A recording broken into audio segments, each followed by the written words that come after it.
Good. Right. Well, good evening, everybody. Welcome to what is going to be the start of the most awesome winter of this century. Um, the berries are on the trees, the birds have flown east, and every symbol and sign that you can imagine is pointing to this being an epic snow winter. So, fingers crossed, we're going to get out to do some amazing backcountry skiing and snowboarding. So, you and I have got a slightly different plan for tonight. Very different to the last Backcountry Essentials talk that we did. And we're going to take you on a journey in the Scottish backcountry. And we're going to have lots of chat. If you've got questions or things you want to ask, then pop those in the comments box and Ewan will filter those out. And you'll find that we'll be bouncing between the two of us as we discuss what's happening. I'm trying to make this slide move on, but I can't work out how to do that. It worked fine the other day. There we go. Right. So there's our hero, our main protagonist in the centre, and that's Ewan. And Ewan is very kindly is going to share a story of a ski tour, splitboard, snowboard tour that he did in the Cairngorms very recently. So it's current. And we're just going to look at some of the things that he did. And Ewan's going to share where he thinks he could have done things better. But we're going to highlight some of the stuff that is backcountry snow sports tourers or activists we need to be thinking about all the time. So there are our three heroes. Ewan in the centre, we have Aidan on the left and Jakob on the right. And we have their permission to share their names and talk about them. She's very kind to them all. Very, very kind. And Andy, I just want to get in straight away and just put my get out of jail card right on the table. This is my day off. I was out in the hill, and there really was no intent here to be capturing this for any angle in any way. It wasn't contrived in any way. I just, I go out. I usually have a GoPro with me, and it's in the back of my head. Maybe I can capture this, and it might be able to inform some work we do. But in terms of the decisions and everything else that happened during this day, they were very natural. They weren't set up in any way, and really try and be as open as I can in the decision making. I've always found that stories and reflections from other people have been really helpful to me in my learning. So I'm just hoping that doing the same can offer some help to others. And yeah, as I said, a huge thanks to Aidan and Jacob, who were almost unwilling partners in this. I just turned on my GoPro, went, "Is this all right, boys?" And yeah, they were sound. So good for them. Thank you, boys. So what we're going to do is we're going to take you on this journey, on this day, and we're going to highlight the key points and issues that we all need to be considering. And there's obviously more room for discussion, and we can go off at tangents. Our greatest restraint is time. It's a Wednesday evening. It's a school night. Everybody's got to get to bed early in time for work and school. So we're not going to be able to explore all these topics and subjects as much as we would like, but we will try our best. So, like every good ski tour or snow sports tour, it has to start with planning. Within the Be Avalanche Aware process that was set up by the Scottish Avalanche Information Service, they kind of give the planning stage about 70% of your time and effort should go into this. And I don't know whether this was a staged image or not, but there have been discussions before you met on the morning. But it's still good to review all that. And when it comes to making a plan, information is key. It's the priority. And that information, as I'm sure you'll all be able to tell me, is within Scotland is going to start with a weather forecast. And that's what we've got here. So it doesn't matter which is your favorite supplier of weather forecasts or meteorological information. For me, I like the Met Office because they are the last bastion of the British Empire. They process and share more weather information than any other organization in the world. So I'm very passionate about using them. However, I always look at other forecasts as well. So I will look at NWIS, I'll look at things like mountainforecast.com, and I'll look at Windy. And what I'm looking for is to find a correlation between the different forecasts. Because if all the meteorological services are saying the same thing, then the chances are that's what you're going to get. If each forecast is slightly different or very, very different, then the confidence that the meteorologists have in that data is less. And therefore, I have less confidence in it. And my plan needs to reflect my lack of confidence in the weather.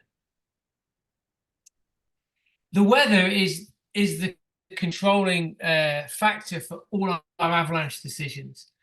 And once I've had a good look at the weather and I've got a good idea of what's going on with that, I'll have a look at the avalanche report. Now, in our story for today, Ewan and the team were heading up the Cairngorms, the northern Cairngorms. So obviously they would go look at the Scottish Avalanche Information Service page for the northern Cairngorms.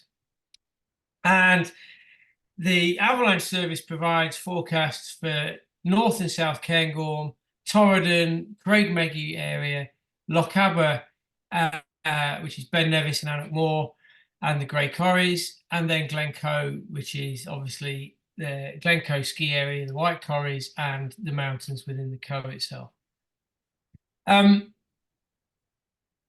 The forecast, the report that you will see for this coming winter has a very different layout to the ones that you'd be more familiar with from last season. So if you were a regular looker at the avalanche forecast, you'll have noticed the new layout no longer has the history trend bar at the top. We used to have a 7-day scroll back on the avalanche hazard level at the very top of the forecast. A lot of research has shown us that actually leads to miscalculations around the hazard level. People sort of average out the different hazard levels rather than looking at the specific hazard level for each day. That and the fact that it seemed to be that most people using this service and looking at these reports online spent more time scrolling left and then right than they did scrolling down the page to where the information was. So that's gone. In its place, you will see some icons, and these are the avalanche problems, which used to feature much lower down.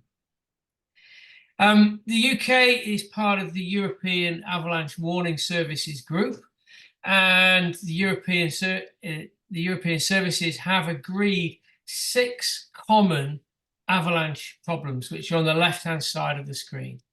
Persistent weak layers, wind slab, wet snow, cornices, new snow, and gliding snow. And the reason that Europe and North America as well uses these problems is that it allows us to explain the hazard in a more practical fashion. So each of these problems has a description that defines where you will find it on the mountain, why you will find it there, how long it will be there, and how to avoid it or how to travel through that terrain with those problems, and how or what will be the most likely trigger of those avalanches. So on the SAIS forecast page, click on the icons, and they will give you a bit more of a description. And they'll also tell you whether the problem is going to increase in the next 24 to 48 hours or decrease, which is all very useful. Obviously, on the day that our heroes are heading off to North Cairngorm, there is three identified problems. There is a wind slab problem, a persistent weak layer problem, and cornice problem. When you read the text below, it'll tell you a little bit more detail. We have unstable wind slab, deep in places, and it's gradually going to become more extensive on southwest through west to northwesterly aspects. And then we have a compass rose, which is it's not a pizza, but it's the representation of a mountain with each of the sectors representing a slope aspect or the direction that a slope would face. And there's a little bit more information about the weather. So having looked at the weather forecast, having read the avalanche report, then our heroes are going to come up with a route plan. And we've drawn that, they've very kindly drawn that into FatMap for us, which is a very useful app. It gives us a good three-dimensional overlook of the mountains, and you can see a lot of detail. So the boys' plan was very simple. They were going to hot-footed up Cairngorm, bask in their own glory on the summit, and then they were going to ski the west face of Cairngorm in towards Corrie Raybert, and then they were going to look into the Messer Pottage Windy Col area and ski or ride a steeper section down into the bottom of Corrie Schnechter or Corrie Tlecht, and then back up again by the goat track, repeat the process again in Corrie and Lochon, farming all the best snow on the mountain on that day. That was what they were planning on doing. This is actually what they ended up doing on the day. The pale blue track is where they went. They did make it to the summit of Cairngorm. They did ride those west and northwest aspects off the side of Cairngorm into Corrie Raybert.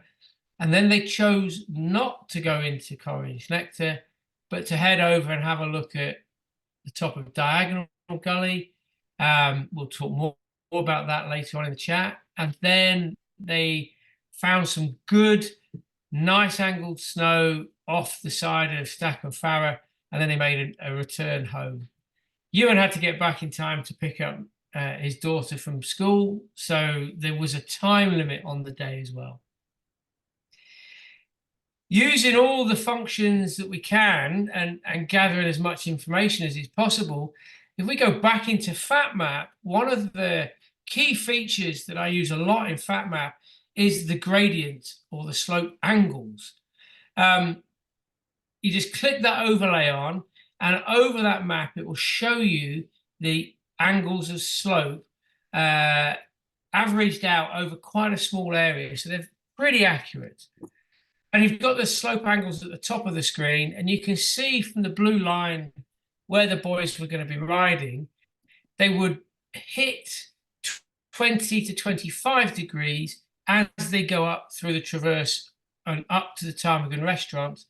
And then as they came down the western aspects of Cairngorm, they might again reach 20 to 25 degrees. Most avalanches occur between 25 degrees and 45 degrees. They're the bullseye angles that we really want to be aware of all the time. Anything less than 25 degrees, there isn't enough slope angle for gravity to have an effect on the snow. And anything generally steeper than 45 is too steep for snow to build up in any significant depth to develop a hazard.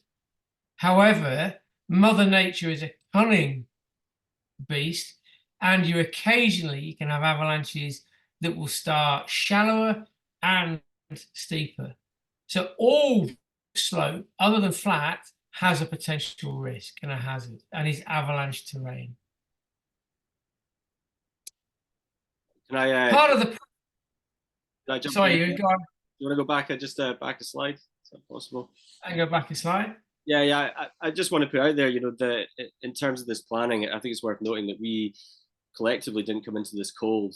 We'd seen each other out on the hill, and although I hadn't been out with Jacob and Aidan, we'd done collectively, I think we'd each done a few what we call shakedown journeys. So, you know, going out, building a picture of what the snow looked like, but also what did we look like, and how was our equipment, how was our ability, how was our fitness, and just slowly building up capacity. And I think it was during some of those shakedown journeys that I met Jacob, and we'd identified there was good weather ahead, and made a plan that we'd like to take advantage of that as a group. And it's just worth highlighting that Jacob, I did my backcountry award training with, and Aidan I knew from the hill, and I knew he'd done his side country award training, and just through conversation I knew that I could have good communication with them, and that was a key point in my decision making to team up with those boys, is that I knew we could go out and we'd be talking the same language. And so that's how it all came about, just a bit of context. Great. We'll jump on it again. So part of the planning stage is obviously packing, and you can't go snow sport touring in Scotland without a bit of kit. So what we have here is what Ewan packed in his rucksack for this day. Now, is it Ewan chose to split board this day? He's sickeningly multi-talented and can either choose between skis and board, but on this day he was going to go board. But what we're going to do is we have a little bit of a countdown conundrum, because there is an item of kit in that list that is missing. And Ewan's going to play some music for us. And at the end of this music, the first people to put the item, first 4 people to put the item that is missing from that picture in the comments box wins an amazing beanie. So are we ready for today's countdown conundrum? Let's go ahead.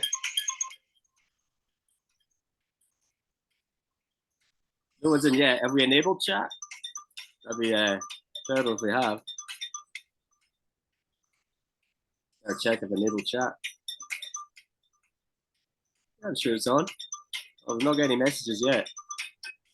Chat's disabled, guys. Oh no! Oh no! Oh, beat the timer. Chat's disabled. Allow participants to chat. There we go. Okay, right. Chat's enabled. I'll restart the timer. Okay, we got it in. Okay, nice. Flares, Richard. Yeah, absolute G. I forgot my flares.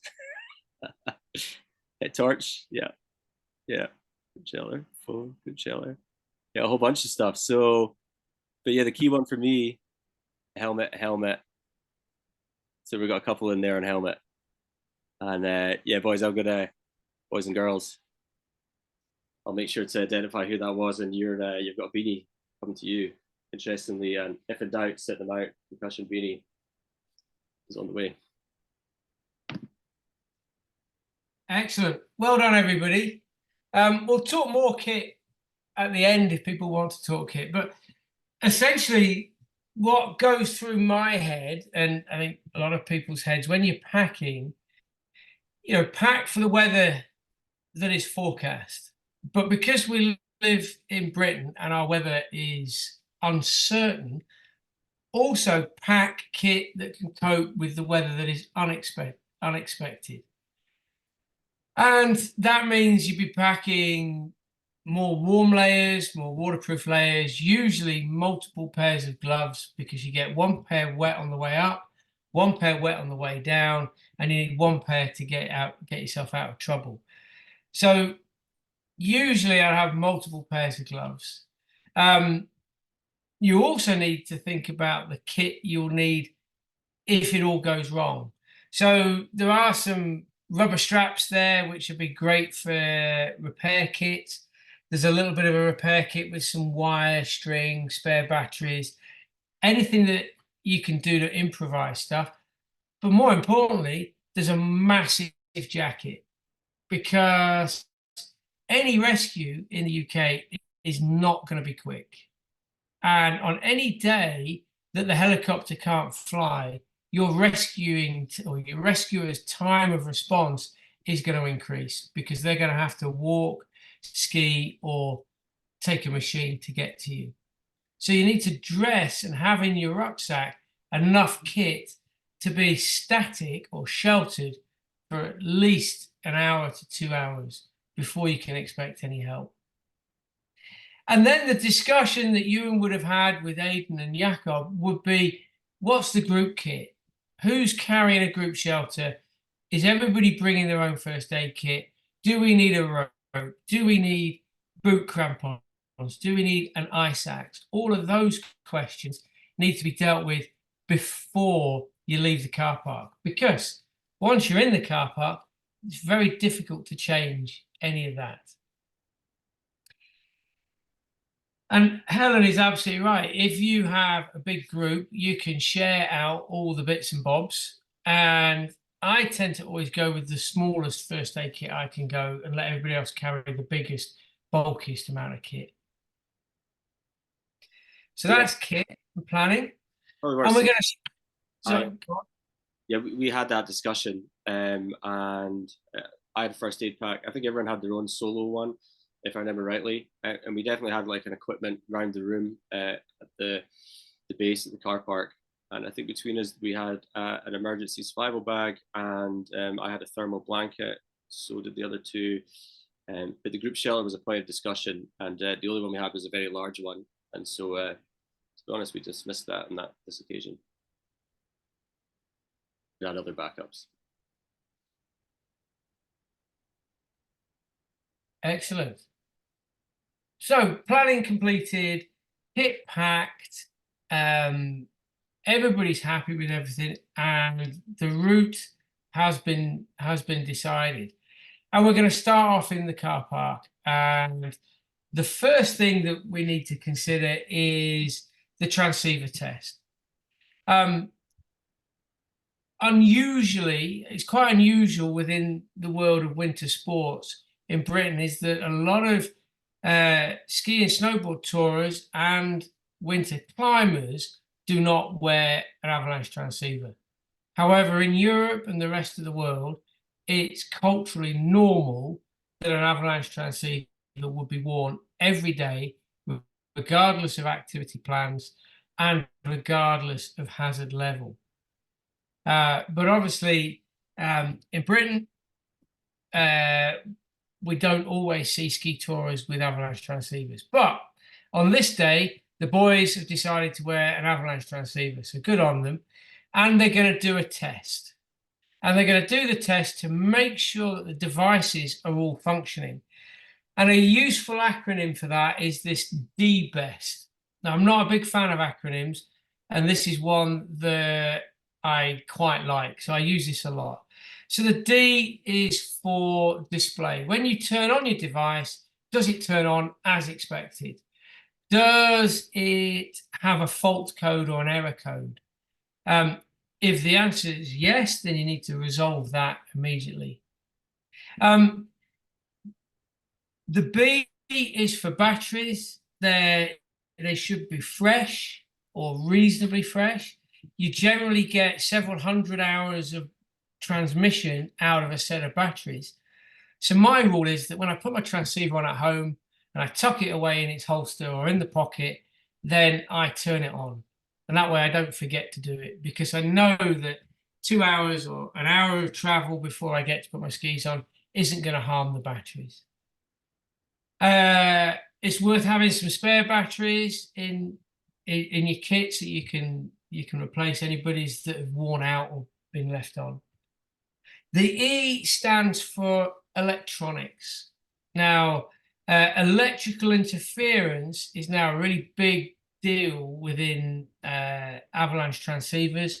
And a lot of manufacturers are spending a lot of time and effort trying to resolve how our devices are affected by things like mobile phones, smartwatches, GoPros, anything that has a battery and a magnet in it, an electric magnet in it, will affect your transceiver.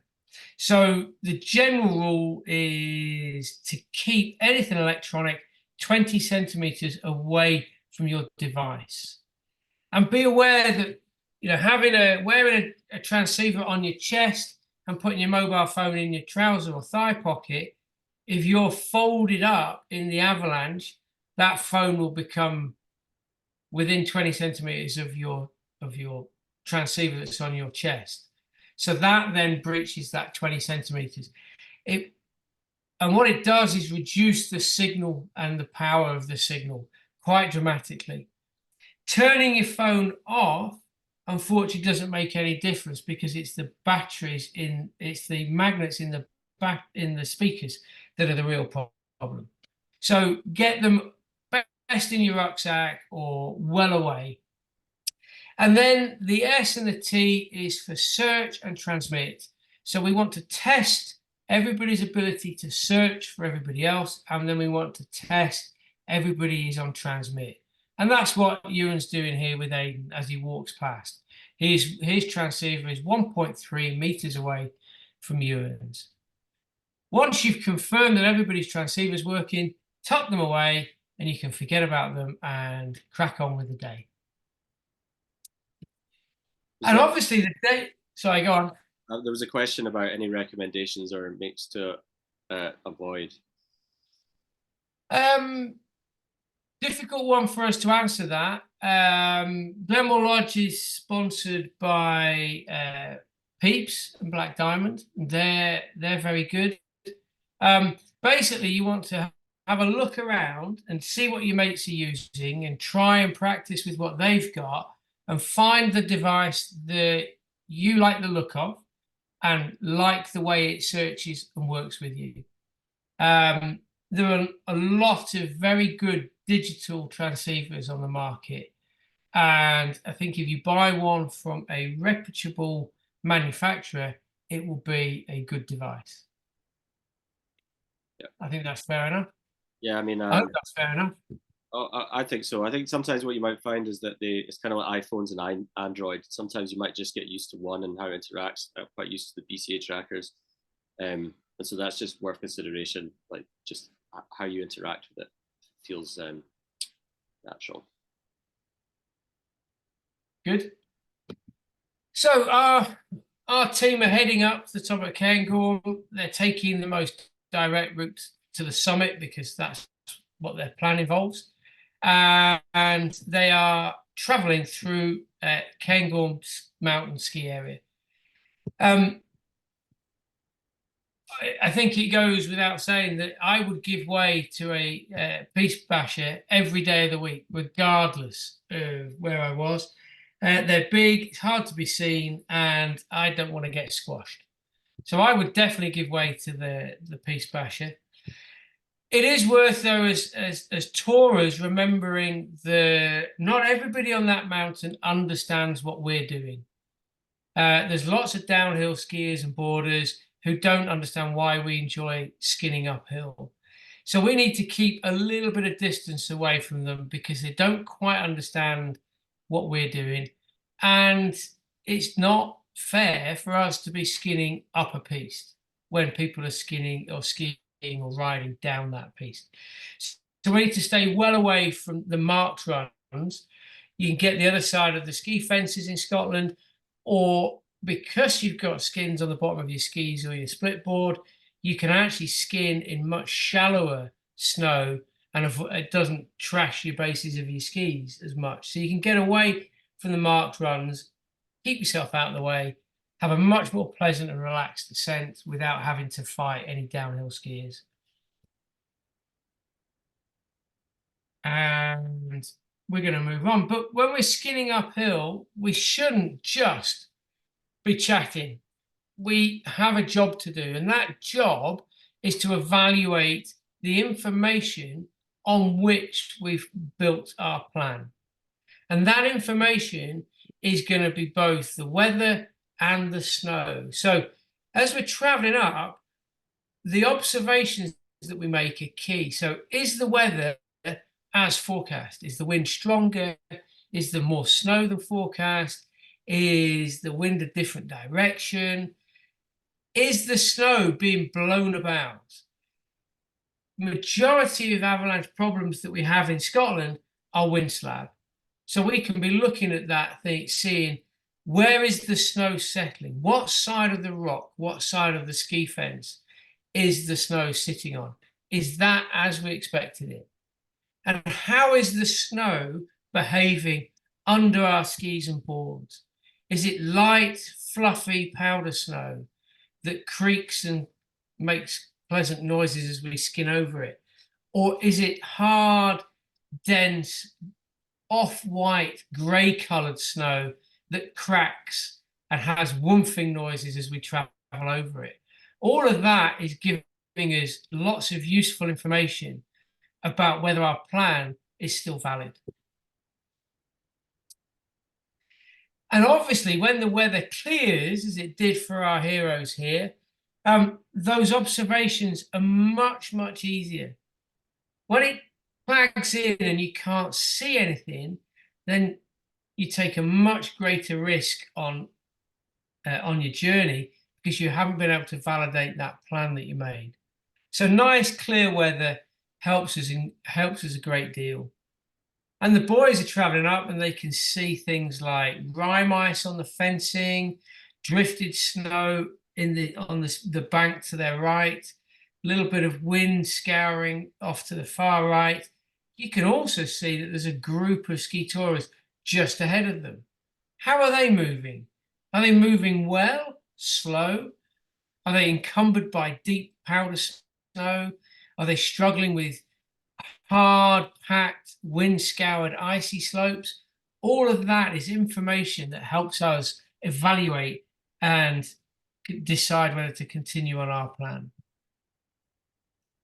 How was it on that journey up there, Ewan? Was it as you thought it would be, or better, or worse? Well, I think as you were saying, it was an assessment going up, and the picture prior to this was literally the same spot looking down the hill, and so we'd come up through this clag, very much hoping that there was an inversion process in play and that it would be clear further up. And when that did happen, we were really pleased. Obviously, it gives better viz, so we have a better opportunity to make those assessments. And we can start to see up the hill and see where the snow's lying, as you've suggested. And I think our main takeaways were, well, something for me was that my equipment felt right. So I wasn't either too cold or too warm. So that's a kind of tell to me that the weather's doing what I thought it was going to do and how I'm dressed. But that there didn't seem to be that much transported snow by the fences or where I thought it was going to be. So, and I think we discussed that on the way up, just, always on the ascent, I'll be looking, putting my pole through things and just seeing how much snow is at play. And it didn't quite seem as much as we thought. Excellent. And again, we have a little look at this photo here. And if you want to throw some observations into the chat, if you were looking at this, what are the key things of that snow that's jumping out at you? What's happening in the foreground, the background, off to the side? What are the things that we need to be looking at to help make our decisions? Absolutely. Stuart was very quick there with the snow that's blown into that recent skin track. So we've got some form of snow movement around. Obviously, we don't know when the skin track was created, but since it was created, it's been drifted in. Yeah, there's definitely some crusting there. Crusts are things that we get a lot of in Scotland, and we just got to get used to skiing and riding them. But also they tell us a lot of information about what's going on around us. Yeah, the exposed burn, Jason, you're absolutely right. It's a shallow snowpack on this point. This was last week, so it was November, or no, it was December, the start of December. So we weren't expecting a deep historical snowpack. Yeah, we've got some cornicing, we've got some windlip on the side of the burn, we've got that uneven surface. It's not quite sastrugi, but it's definitely had a wind effect on it. So we know that the wind has been traveling over this surface. Good. Well done, folks. Navigation is one of those key skills. And on a day like today, as you can see from this picture, Ewan's not having to work too hard to navigate. Yeah, he can pick a spot on the horizon and head for it. That's easy. However, in Scotland, it's not always bluebird, unfortunately. and our navigation skills need to be really tip top. Navigation is important, not just so that we can find where we are, so that we can get to the point we want to get to, but so that we can avoid the slopes we don't want to be skiing. We should never be surprised at finding ourselves on the wrong aspect. We should be able to find the right slope, the right aspect, and continue on its line. I am old-fashioned and being slightly older than Ewan, and I like a map and compass. I like my map, my compass, and I use an altimeter a lot because that helps me understand my height gain and height loss. I'm less good with my mobile phone and using digital mapping, but that is a thing, and I'm going to get better at it over the next few years. Some people, like my daughter, when she ski tours, she just uses her phone and never gets her compass out of her pocket. And that's a generational thing. I'm with you, Andy. I'm still map and compass. Excellent. Yeah, I'll tinker around my phone, particularly around the aspects and the gradients. I find that really interesting, but I catch myself getting concerned if I start navigating on my phone, and I'll flip back to a map. Good. Well, it's just, yeah. You know, we've got to, there's a lot of useful tools out there, and we need to be able to use all of them, not become stuck in a rut with a map and compass. So we need to get better at it, but that's cool. Okay. Okay, so our team have reached the summit of Cairngorm, and we should applaud them. They made record time up through the ski area. They didn't get a Strava King of the Mountain because that's somebody else's, but they did well. They're having a bite to eat and a drink. They're staying hydrated. They're adding layers, adjusting themselves, and preparing for their descent. After all, the reason they've gone to the summit is to ride something back down again. And the three of them are having a good discussion.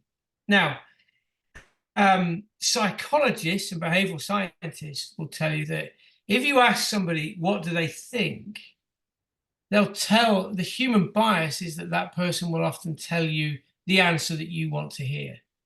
So these guys are here discussing their observations, discussing what line to take and how to do it and where to go. You need to stick to the information, not the personal feelings. Well, I think we should ski this slope. No, rewind that and say, what is the plan and what is the evidence and observations that we've had from our journey that tell us that the plan is still correct? And if everything is saying yes, it is still correct, you can strap your skis on, strap your board on, and head down to ski that line. If there's something that has changed in your planning, even slightly, then it needs to be discussed in a rational and non-emotional way. And I'm not very good at that because I don't get to ski in sunshine and nice snow very often. So I'm often tempted to ignore the evidence and push it because I want to have a good line, or somebody else is pushing it. But hopefully in this little group, the three boys are discussing things and deciding that the evidence is showing them that their plan is still sound and that they can continue and ski the western slope down into Corrie Raybert. That's right. Yeah. And something to say, as we ascended the summit, we ascended over on the northeast side, and we were looking over at slopes in the distance with westerly aspects and noticing that there was snow in them. So if anything, that affirmed that our aspirations for some nice snow over there were confirmed, but as well considering that with snow drifting onto an aspect comes loading as well. So there's caution too. Absolutely. The challenge we have in snow sports is that we have to go into avalanche terrain to enjoy ourselves. You can't enjoy yourself by not going into avalanche terrain. If you don't like going into avalanche terrain, become a footballer. Yeah, because that's about the only place you can seriously avoid avalanche terrain. Yeah. So here are boys making a heroic descent of the slope into Corrie Raybert, with the northern corries of the Cairngorms and Bear Riach in the distance there. Now, they are using safe travel or good travel techniques. Now, I've put safe in with an R, so it's safer. To me, and it's a bit of a hot topic for me. There's no such thing as safe. Safe is a binary concept that doesn't exist. So what we're doing is by following some of these techniques, we're mitigating the risk or the hazard that we have to accept in order to journey over snow-covered terrain. So the guys are spacing out so that their individual loading is distributed over a smaller area. They're not coming together to become a high additional load and therefore triggering a slope or weakness within the snowpack. They're going to remain in sight of each other. So Jakob's at the front, he can glance over his shoulder and he can recognize Aidan and Ewan. And Ewan's got eyesight over both of the boys as well. They've had a conversation about how they're going to ride this line, the direction, where they're going to regroup, where they're going to stop, how far they're going to take the run out at the bottom to get themselves clear of this avalanche-prone slope. They may have also discussed what happens if it avalanches. I think if you're discussing that, you may well need to question why you're going there. But having discussed all possible permutations and everybody's clear and understands that, then it's really easy to ride this line knowing what each of your partners is going to do. We're going to plan that line and we're going to agree that we will stick to it. Quite a lot of avalanche accidents, when they're analysed, the discussion was to stay away from the steep wind lip or the slight convexity. But suddenly, somewhere along the line, somebody got carried away and they just went off the plan and triggered the slope. So stick to the plan. And then we're going to work that terrain and we're going to work the angles. So we're going to avoid convexities where the snow is rolling over and the rider is going to disappear into a blind spot. Where the snow is rolling over, it's under tension and it's more likely to fracture around the tension lines. In Scotland, we're not only riding the terrain to avoid avalanche-prone areas, we're working with the shallow transient snowpack that we have. So there's going to be rocks and there's going to be wind lips and there's going to be smooth snow and there's going to be rough snow. And we're working with that to get a good line. And I believe you want to talk us through how this descent actually went for you? Yeah, I mean, we started on the summit, and if you're familiar up there, it's very much kind of a blind rollover. So it's really hard to make an assessment of your descent and where you're going. But I'd actually been up on top of 1141, which is the little point you can see at the top of the head wall on the Sunday morning, and I knew that there was a snow field and good snow further down, and so we were aiming for that. But we knew that the entrance into that, there'd be a combination of things, just the snow, there'd be some rocks and also some steep areas that we'd have to be cautious around. And so I descended first within line of sight and stopped at this point you can see here, made an observation, communicated back up to the guys about where I thought a good route of travel was, and then they came down, and then I followed them afterwards at safe distance. Awesome. And the guys are headed to that col in the near distance, just beyond the first skier there. That's the entrance to Corrintrek, the Messer Pottage slope, Windy Col. And that's where we're headed next. So the lads get to this point and they look in and, well, tell us tell us why you decided not to go down into Cornish Nectar. Well, it was just such a contrast, from the summit down to the Corrie Rayburn upper basin behind the head wall. There was just such great snow, and it was just clear that for whatever reason that snow hadn't come down below this elevation and filled in. So there was a lot of loading where I was at the top there. You can see some really heavy sastrugi, and so the entrance was full of that, which just is not fun. Regardless of whether it's a risk or not, it's really challenging. And then further down in the basin, you can see it was just blown out or hadn't filled at all. So it was just rocks. And so it was quite an easy call. And you can see Aidan and Jacob over there making an assessment further down, and I'm up top keeping an eye on them. And yeah, it's just a clear no. Cool. I often, the three is the magic number. Just about everything in avalanches you can have 3 of. And the 3 what's are key here. So, you need to always be aware of what or who is above you. So is there a slope with a cornice above you? Is this a big group of skiers or boarders above you that might trigger the slope? The second what is what's under your feet. And as Ewan said, there's a lot of wind loading here, right at his feet. There's less below. And from the avalanche report, we know that there's a wind slab problem. And we also know that there is a persistent wheat layer under the snow. And that was because of the extremely cold temperatures that Cairngorms had in the 5 to 6 days before this journey. And you got a lot of hoarfrost growing on the surface that was then transported and buried under fresh snow. And that was the persistent wheat layer. And the final what is what's below you. If you were to ride this and it was to avalanche, where are you going? If you're going to get washed out on a gentle, wide slope with no hazards, that's less risky than riding above bare rocks, boulder fields, cliffs.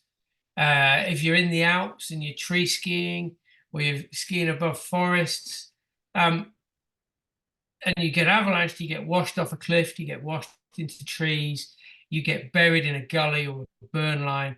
All of those terrain traps are serious, and you need to mitigate and consider that when making your decisions. So wholeheartedly, the boys disappointed in the quantity of snow here, but they're making the right terrain choice because there's the washout, the run out isn't going to be very pleasant. So what happened next, Ewan? Well, there was some discussion. That was definitely plan A there, and so where do we go from there? It's interesting to reflect on that. Perhaps back up to the summit. That was nice snow. We could have done that, but we kind of had our eye on a journey, and I think heuristics is maybe where the word that comes in here, because between us, 2 of us, if not 3 of us, had seen a picture online of something that had looked great, and that was Diagonal Gully, so we headed off that way. And we'll jump to the preparations at the top of Diagonal Gully. A steep south-facing line, an absolute classic. And it's worth just saying that the boy, from what Ewan was telling me, they had a long and detailed discussion here. And I think if we jump to the next slide, we can talk through some of the decision-making or discussions that you had at that point. Oh, yeah, I mean, it's just worth coming in that this was a clear departure from plan A. This was plan B, and it was a change of plan to something much more complex in decision-making, in terms of snow, steepness, aspect, pitch. They just, everything just took a jump in complexity. And so it really, we had a good, long, informed discussion at the top of here, and you can see in the background there's a kind of platform rock over on the east side, and so I went there and spotted it when we first got there, just had a good view of everything. And where this picture is taken, Jacob and Aidan, I guided them into a safe spot. You can see it was quite wind blown on this side. We could see where the rocks were, and so they could get in to observe there. And we just, we spent good a bit of time talking around all the various components of this. And something to note was that there had been a crew that had come up and had a look before us. It might have been that group that we noticed skinning up prior, and they hadn't done it. They had turned around. So yeah, do you want me to keep going in my thinking there, Andy? Or yeah, no, that's great. I yeah. think yeah. Okay. So yeah, I went over to that east side and had a look, and you can see there, and the GoPro's really distorted this, but there's that blank area there, and that was quite a wind loaded. It's more westerly in its aspects, and yeah, the snow there was quite loaded up, and so that was an easy call. We're not going there. I mean, on the face of it, looks like it'd be great to put some turns in there, but that weighing up the avalanche report, our observations of the day, how that was loaded, and the terrain trap below it, that was not our end. So at first we asserted where was our in and where could we observe from. So once we'd done that, and we tracked around, and from this viewing here, you can see we start to look down the couloir, as it were, the gully, and start making assessments there. And again, a lot of discussion just about the snow,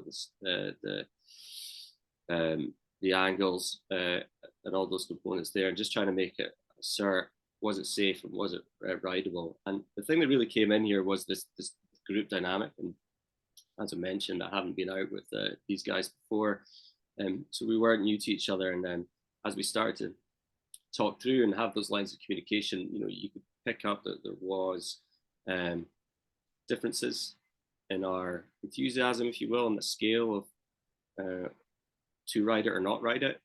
And it was interesting being new to that dynamic in this group and just trying to navigate that as part of the group, because this wasn't a professional group. There was no leader per se, and so that was something we had to navigate, that dynamic. And I'm trying to factor all this in, how they're feeling, how I'm feeling, and try and make a decision on that. And then to add further, a spare turned up. We had a gentleman just turned up that was loosely the guys knew, and he wanted to ride this, and he was looking for a tag along. And so suddenly we had, just at the point we were making the decision, we had someone new come into that group dynamic, and yeah, that was a whole nother complexity to manage. I'll probably leave it there, Andy. I don't know if you want to pick up on it. Okay, no, that's fine. Suffice to say, the boys don't ride this gully. Jacob has a little look into it and a feel, and the conditions were not compatible with enjoyment or ski health. So they turned around and he booted out. But it's worth pointing out, obviously, that we're in mountaineering terrain here. So he's got an axe in one hand. He's I don't know if he has boot crampons on or not, but he's gone from a ski tourer to a ski mountaineer in 20, 30 feet of skiing. So the line between the two is very close. Fortunately, there was some riding done. The lads went and found a nice slope off Stack and Farrer and got some good turns on some good snow. And it's worth pointing out that Ewan is an expert snowboarder. The boys on skis are all very, very competent, very experienced. Your skill level is a determining factor in your risk management. Skiers and boarders, once you step away from the piste, one of the key safety elements is your ability not to fall over lots. And we often find with people wanting to get into the backcountry, they want to get into the backcountry because they want to get away from the piste. They want to open up their horizons and have more choice and more options. But they need to make sure that you come into the backcountry with a really high skill set. And the best way to get your skills up early season is to go ride the pistes. And here's Ewan showing us what happens. And we have a little video of this so you can see it in real time. And we can also discuss the item of equipment that was missing from Ewan's kit list. So I'll just...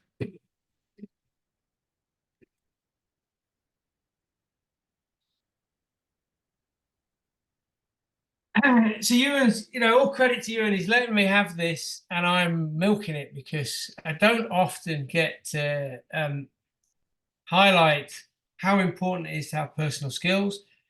But we all know that Ewan had forgotten his helmet that day. He hadn't planned to do anything that would require a helmet, and here he is taking a tumble. An unexpected tumble, I think you said it was, Ewan. Obviously, nobody expects a tumble, but Yeah, I that was mean, not. yeah, and I have to say, I'm trying to feel quite uncomfortable being this open about it. Yeah, I feel like a bit of a wally on this one. Got to be honest, but my I don't wear a helmet these days, and I've been like that for a good while. And yeah, went out the door, and it wasn't on my person. Don't know why. And we were quite far into the day before I realised.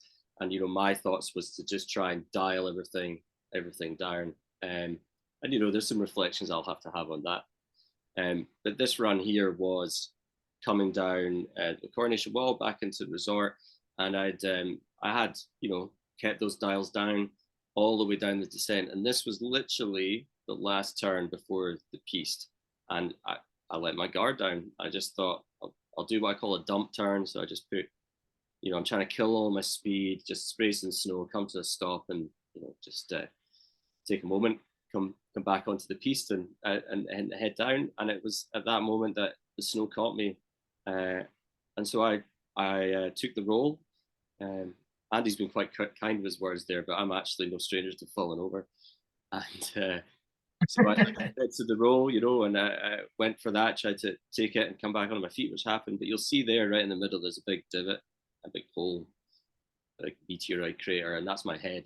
But just in front of that, under the snow, there was a rock, and that's what my shoulder landed on, and I've still got the bruises for it. And so I was maybe this far away from something a lot more serious, actually. And yeah, my helmet will be in my pack for sure next time, or on my head, actually, the best place it can be. Brilliant. Thank you for sharing that, Ewan. It just highlights the fact that we need to have the correct equipment, but we also need to understand we're in an unpatrolled, unmanaged environment, and we need to moderate our skiing style and ambitions to suit the conditions and the hazards that are there. Having said that, accidents do happen, and the mountain rescue is there to help those that need it when asked for. So how do we call for mountain rescue in the UK? It's dead simple. You phone 999. You can also phone 112, but I think most of us in the UK would dial 999. And then the most important point here is that you must ask for the police mountain rescue. If you ask for an ambulance, you will talk to the ambulance team, and they're professionals. They know what they're doing, but they are not equipped to work off and away up in remote terrain. And that's the police mountain rescue. You'll probably get handled by a standard police operator, emergency call operator, and then they'll upscale that or move it on to somebody with a bit more knowledge. And they're going to need information. And obviously, adrenaline will be coursing through your veins, anxiety and all that shock will be there. But they need clear, concise information. And what they need to know is who you are. They also need to know that your mobile phone has a good battery and can work in the cold, because they're going to need to call you back, and they may call you back several times. They may even track or locate your phone remotely, but they can only do that if it has a good battery. So here is my sort of paradox in that if you're using your phone for navigation, and you're using your phone as a camera, and you're putting up social media posts from the summit of Cairngorm, you are depleting the battery of your emergency response, or calling the device on which you're going to call for an emergency response. So all of that needs to be factored in. Have you got a second phone? Have you got a small battery pack with which you can charge your phone? Will your phone work in the pouring rain or the wet snow or the cold conditions? So just make sure that when you are using your phone, in the back of your mind is the fact you may one day have to call the police mountain rescue. They're going to want to know where you are, and the gold standard for this is going to be a grid reference. Again, you get that off your telephone.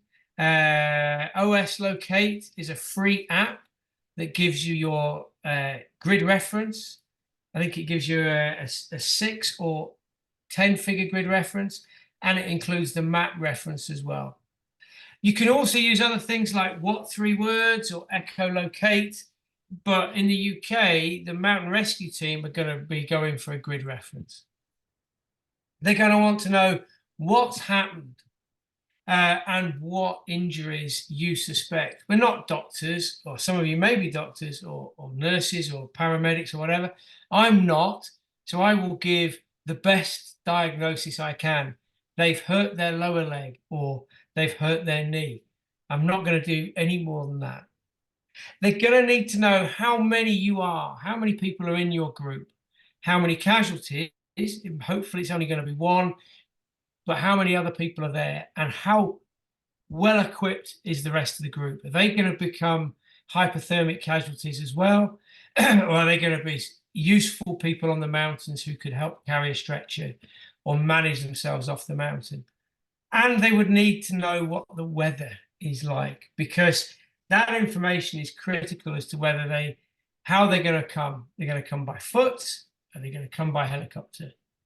And obviously on a beautiful bluebird day like the one you and the boys had on Cairngorm, light winds, good visibility, a helicopter is going to be easily flown, and the rescue will be quite expedient. However, in the normal Scottish weather of strong winds and poor visibility, your risk level goes up if you take on the same challenges without thinking about the what if. And remember that the rescue teams in the UK are voluntary, and these are people that have to down tools, leave their work, turn up to the rescue base, get kitted up, travel to that area, and they do that in a voluntary capacity. So we owe them our thanks for that. We should never finish a chat about the Scottish backcountry on a negative about mountain rescue. We should always finish on something positive. I am an international mountain guide. I have worked all over Europe, Scandinavia, Canada. I've not been to South America, so if any of you want to hire me to go to Chile or Argentina, I am available. I've never skied on Antarctica, but one day I will, hopefully.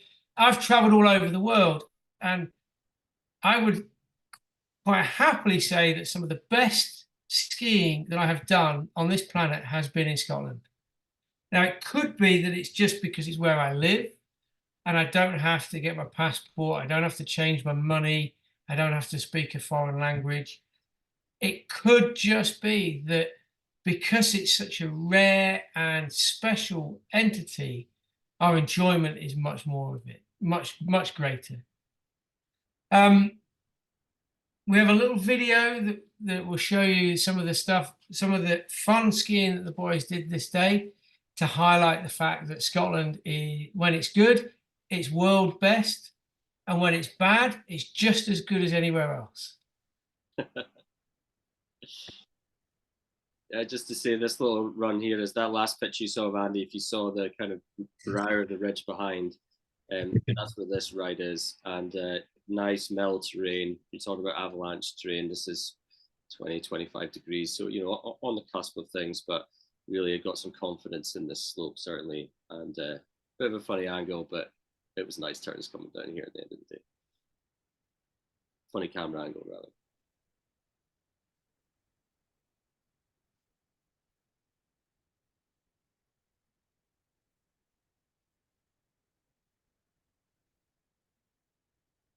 There was the odd shark. Hold my hands up.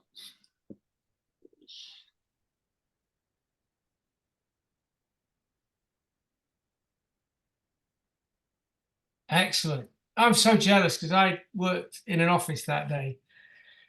If you would like more time on the hill with us, or doing some cool stuff, then Snow Sport Scotland has some courses that we're promoting for the first time this coming winter.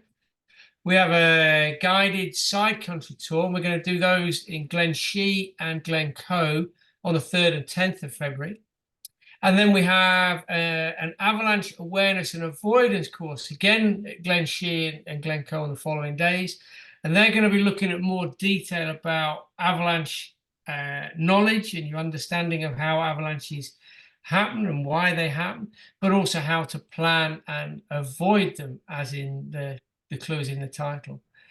And then something we're going to pilot in Glenmore at Glenmore Lodge is an actual pure companion rescue course. So this won't be about how to avoid avalanches. This will be simply what to do if it happens. And we're going to try that, and we're going to see if it's a good course and it's got valuable content and people like it, and it might become something we do more in the future. And Ewan, how do people book on those courses? They are all online on the Snow Sport Scotland event calendar page. And I think that's a main heading topic on our website, so relatively straightforward to find. But when you get on there, as a governing body for snow sports, there's a lot of stuff on their calendar. So you can filter it to Backcountry and actually just keep everything nice and concise, so you can find these courses. Excellent. Now, I saw that there were some questions in here. I was having a quick scan through the chat box. Jason was asking, did you inform anybody outside of your party about the change of plan or route? Yes. Yeah, I'm pretty I kind of do that as a force of habit. I actually spend quite a lot of time out solo, simply because of home life. My touring partner Leslie is also my spouse, and we have a child, and so we kind of have to take turns. It can be a tense conversation sometimes at the dinner table about whose turn it is if it's a bluebird day, but we try and keep in comms, and so that's usually a WhatsApp message. Excellent. When I'm working, it's very easy to overlook that change of plan or do whatever. When I work for Glenmore Lodge, it's very simple. We have radios, so we just radio base and tell them that we're doing something different.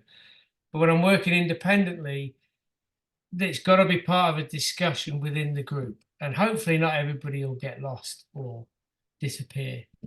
But I'm pretty bad at telling my wife where I am, unfortunately. So I'm going to get better at that.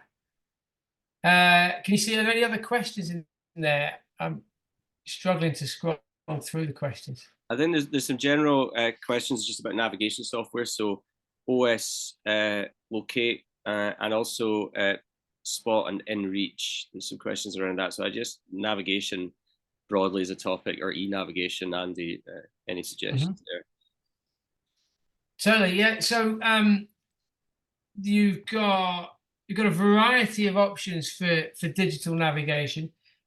You can still buy handheld GPSs, which are great because they're a navigational tool that doesn't deplete the battery life of your phone. The big inReach, Garmin inReach, and the Garmin inReach Mini are also worth considering. The big inReach is a navigational tool that has base mapping, and you can plot waypoints and other things on. And the inReach Mini is a really good tool that allows you to share your track with somebody at home. So you can email your home computer or friend or partner or a family member of where you're going, and they're able to plot you on a computer screen and see where you are. It also has the emergency call button, the SOS button, but it also has the ability to send messages and text from without mobile phone signal. So if you're somewhere in one of the more remote glens in Scotland, that's a great tool, especially if you're going solo, which we all have busy lives, as you had said, and it's not always possible to get a team together. So if you're doing that, then something like a Garmin InReach Mini is a brilliant device.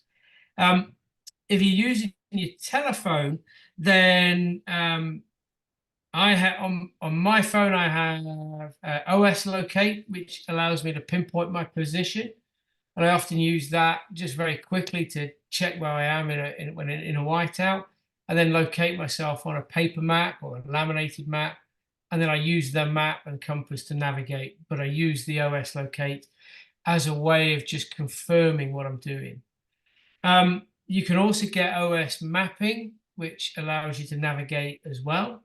And another brand is called Outdoor Active, which used to be View Ranger, but they're now called Outdoor Active. And that's digital mapping. You can buy the maps or tiles, and it allows you to plot waypoints, and you can ask it to take you to those areas. The other thing, you've got FatMap. FatMap will tell you where you are on there. They have the base OS mapping, but you can also look at it and see what the gradient is immediately below you. So you know that you're on a gentle, safer slope to ride. And that's what I use. There are other types of digital mapping available, but that's pretty much where I work. And generally I'm working on the mapping with my aeroplane mode or flight mode on. So I'm trying to preserve the battery life as much as I can. Just a couple more, I think, was the use of radios for comms. Michael, I've kind of been through the ringer with that with Motorola's. I don't know what it is. I just don't have good luck with them. I have in the States, but not here. But I'm looking forward to getting some of the new BCA radios, actually. And so looking forward to trialing them. Andy, I think you've probably got something a bit more complex that relies on a repeater, maybe at Glenmore, do you?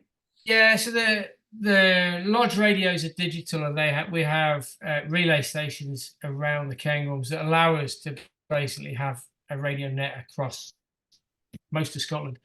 But that's because the Lodge is a fairly big organisation with lots of moving parts. So the radios help us manage that. I've used the BCA direct radios. You'll often see videos of people with one each. That's quite an investment. It's a good investment, but it is quite an investment. One at the front and one at the back is always worthwhile considering. Even if it's just, the first person radios back to tell everybody that the snow's not very good or the snow's amazing. That level of information is part of that communication plan, and it's worth sharing. As for the Motorola's or the BCA radios, they're good for a short distance, so they work with your group, but they obviously don't work across a bigger piece. Okay. A couple of good things to finish here. Well, Gordon Smith is mentioning Strava Beacon is apparently a similar idea for one of the locate systems, but perhaps to finish on this one from Helena, when working in terrain that isn't covered by the avalanche forecasts, what are you looking out for in general to try and read the conditions? So I think that almost comes back around to the very start and the kind of the key observations, Andy. Absolutely, you'd need to look.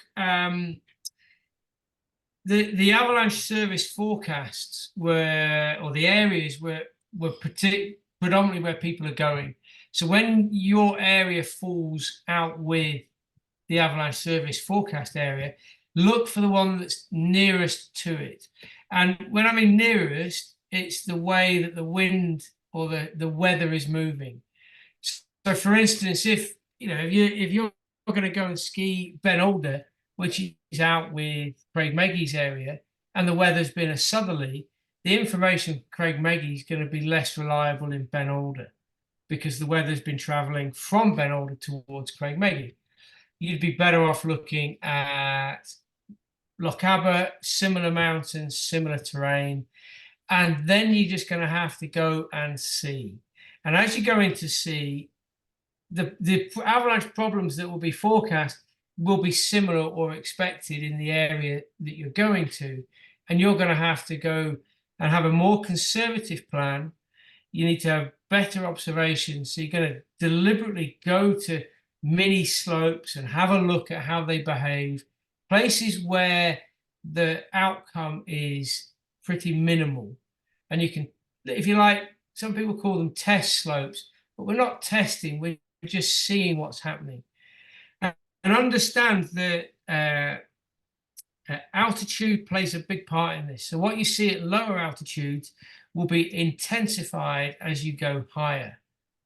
So gather your information on the journey in, evaluate it, be super conservative, and talk to some other mountain professionals or locals. Visit the blogs like British Backcountry or the Scottish Winter information. There's lots of other information out there, and hopefully you'll get all the information you need, and you'll have a wonderful remote experience. Good stuff. Good stuff. Okay, I think we're pretty close to wrap up there, and Andy. And I think if I could just summarize, my key reflection from my day out was really about the planning, my journey with people that I was planning to go out with, and I think it's going through those stages of planning, like you've outlined today, really helped just build up that communication and shared understanding, and that group dynamic that you're going to rely on out in the hills. So really, that's my takeaways. Work on that. Excellent, and thank you to Ewan for being willing to share his day out and allowing us to use it as a teaching tool. Thank you very much. I hope you all have a great winter and enjoy the snow. Yeah, tag us if you're out there. Keen to see. For sure, tag Snowsport Scotland. Let's see what you got up to. Thank you and good night. Thanks very much.